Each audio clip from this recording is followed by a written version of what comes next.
মাতালের মতো টলিতে টলিতে উঠিয়া অপরাধের প্রমাণ খুঁজিতে হঠাৎ চোখে পড়িল খাটের পাশে একখানা কাদামাখা অর্ধমলিন খদ্দরের ধুতি ও তদনুরূপ একটি পাঞ্জাবি জড়ো হইয়া পড়িয়া আছে।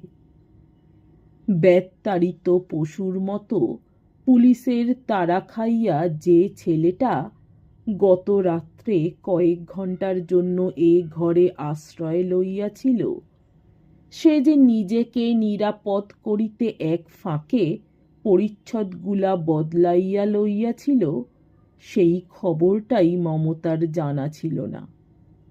হয়তো যখন বাহির করিয়া দিবার আগে কেহ জাগিয়া আছে কিনা দেখিতে গিয়াছিল। স্তব্ধ অনর মমতার কেমন করিয়া যে বসিয়া বসিয়া রাত্রি কাটিয়া গেল, সে কেবল তিনিই জানিলেন, যিনি অলক্ষ্যে বসিয়া সকলের সুখ দুঃখের হিসাব লইতেছেন।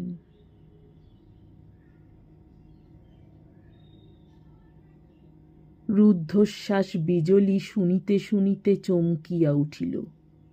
বলো কি দিদি, তোমার মামাতো ভাই বোমার মামলার সেই নিখিলেশ জেল ভেঙে পালিয়ে এসেছে?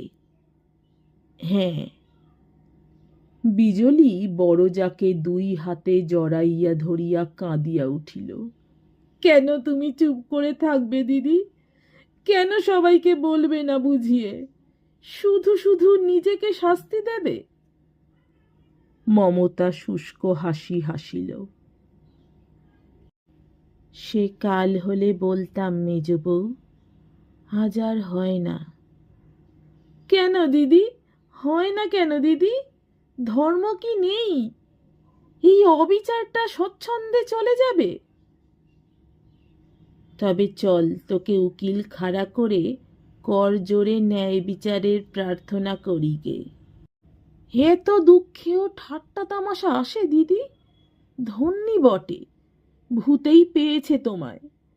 বিনা প্রতিবাদে এই মিথ্যেটা মেনে নেওয়াই কি বুদ্ধির কাজ হলো?